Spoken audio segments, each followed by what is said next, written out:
Parang naghihintay lang sila ng oras na maisusumbat nila yon at maisusumbat nila yon. Okay silang friends, pero sa ganitong scenario, hindi. Parang this is the worst in recent history.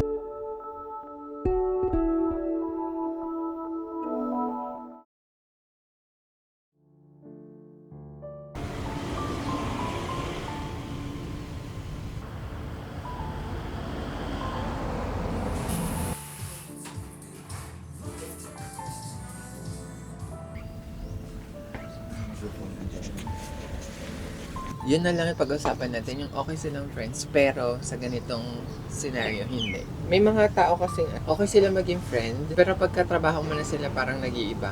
Yung iba kasi yung problema nila, yung work and yung attitude. Ayaw nyo na nga sa work ethic ng isa't isa. Ayaw nyo ba sa kind of person ng isa't isa, hindi pa kayo click? Meron din mga friends, okay silang ka-hangout, magda-dine out kayo, or mag-travel, mag-outing, pero hindi sila okay kasama sa bahay. Course. Yun din, isa pa yung housemates, roommates, yun mahirap yung ganun. Yung mga minor details, napapansin mo talaga na may nag-amplify siya. Nakikita mo lahat, yung entirety, the good and the bad. And most of the time, yung mga negative traits nila, yun yung mas nabibigyan ng thought. Yun yung mas ruminate mo. So, you need breaks in Pero between. di ba ganun dapat yung friendship? You will be challenged. Kasi kung naalala mo sa Suratani, halos every week tayo lumalabas. Oh. At yun talaga yung madaming gulo. Pero tingnan mo naman yung ano natin, friendship with them. Okay naman. Mas meaningful. Friendship is a different territory, no? Kasi di pa parang ang napuput lang sa spotlight is yung familial relationships, siblings, romantic relationships. Pero yung friendship actually hits differently. For example, when it comes to betrayal, pag ang friend mo ang nag-betray sa'yo, mas mahirap ma-forgive, no? Pero ang nag-betray sa'yo, partner mo, madali lang siya i-forgive. Losing friends. Mas mahirap pa daw kaysa mawala ng jowa. At saka yung losing friends, ano siya, parang slow death. Hindi mo siya namamalayan. Parang may cancer na hindi mo alam. Na hindi mo alam stage 4 na pala. Tapos wala na. Sometimes you try to reconnect, pero wala na talaga. Ng spark. Yeah. Like sad. Kung ma-realize mo na, ba yan? Parang ang close natin before, tapos ganun na lang nangyari. Lalo na yung mga childhood friendships, no? Sila actually yung mga nawawala na lang. Pero pag inisip mo ng mga bata kayo, naglalaro kayo sa putikan, tatayaan kayo, naghahatian kayo ng mga teams sa mga patintero, ganyan. Nag-uusap kayo about everything, nagkakain na kayo sa bayan ng isa't isa, sabay kayo kumakain pag merienda. Nagkikita kami kapag ka mga 4-5 p.m. maglalaro. Tapos bigla na lang nawala, pero magkakapit-bahay kayo. Yung high school actually is a tricky transition. Parang nasusolidify na, nasisement na yung kind of person kung ano yung gusto mo, ayaw mo. Yeah. Magkaiba na lang siguro talaga kami ng hilig. Anong tawag doon? Tapos nag-add kayo ngayon sa Facebook. Tapos yung nag-add, pero hindi kayo nag-uusap. Pero alam mo yung pagtitignan mo yung profile niya, grabe, sobrang close namin dati. Yung as in, naging completely different people kayo. Kaya nga muna tayo, i-post mo muna yung... Ito nga.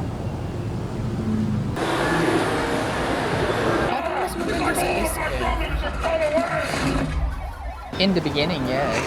Parang I was like, oh, this is the kind of movie that I like watching, you know, psychological, weird, eccentric, medyo French movies. Okay, tapos nung lumabas siya sa likod, okay, this is going somewhere. Ganda nung... Mga A24.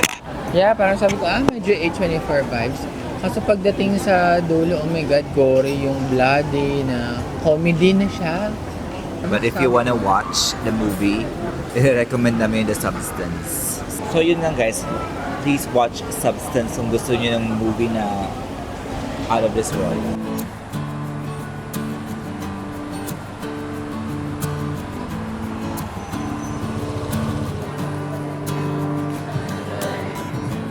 May pinanood tayong podcast ni Catriona Gray tsaka ni Nicole Cordaves. Pinag-uusapan nila is yung pagsusuporta ng mga anak sa parents. And merong statement dun sa Catriona na feeling ko that's the answer na I'm looking for. Sabi niya yung maitutulong mo doon sa parents mo is as much as you want to. So want, hindi siya can. kung ano yung bukal sa loob mo. Kasi may mga ibang taong kaya naman nilang magsuporta. Pero pag nagsusuporta sila ng kaya nila pero hindi nila gusto, it fosters resentment. So, ang nangyayari pag may resentment, parang naghihintay lang sila ng oras na maisusumbat nila yon at maisusumbat nila yon. Pero meron ng mga ibang tao na limited resources nila, pero binibigay nila yon kasi gusto nila, bukal sa loob nila. So, masaya silang ginagawa nila yon. So, I think yun yung dapat na guiding principle ng lahat ng tao when it comes to supporting our parents. Kasi we love them and we support them not because we are obliged to, but because we want to and we are happy doing it. So, ang talino ni Catriona Gray, may mga bagay na naiisip ko siya pero hindi ko mahanap yung words pag i-explain ko na. Kasi iba yung alam mo lang, pero yung alam mo, pag na-explain mo na sa ibang tao, parang it adds another layer of understanding and realization. Parang it hits you more kapag you're able to explain it rather than you're just able to understand it. So, kunwari, mayroon akong mga paniniwala, sinasarili ko lang. Pero half-baked, half-cooked. Pero kapag alam ko siya and I'm able to explain it to other people, parang mas buo yung realization niya. Mas naiintindihan ko siya that way. Iyon. Update mo nga kami ano nangyayari sa Chiang Mai. I think history has been made. Parang historic high stone ng floodings. Parang this is the worst in recent history. What they consider the worst is yung 2011. And I think nag-peak at 4.95 meters. Now it's Saturday, 8 o'clock in the morning. 5.27 na. 20 centimeters more than the record high. And the trend is, it's still increasing yung water level. Water is literally everywhere, up to chest even in some areas in the city.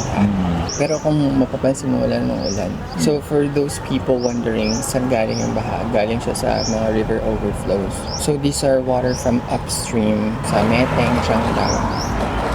And it just so happened na dadaan sila sa city. One of the shallower parts ng river is yung nasa city. Kaya ito ngayon na nangyayari.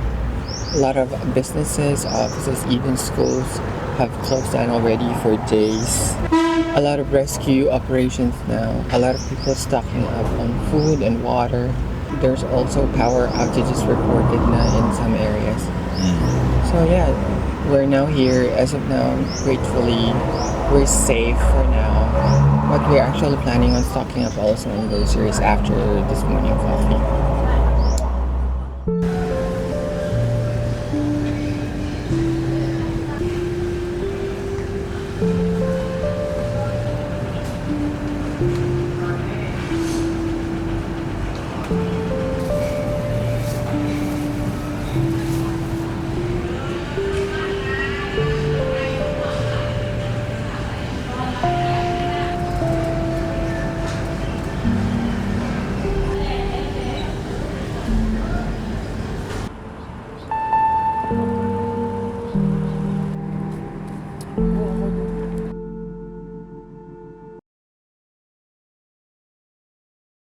Maputi yung puwet ko. So, Katawan mo. malasan ko po. Malamig yung puwet ko.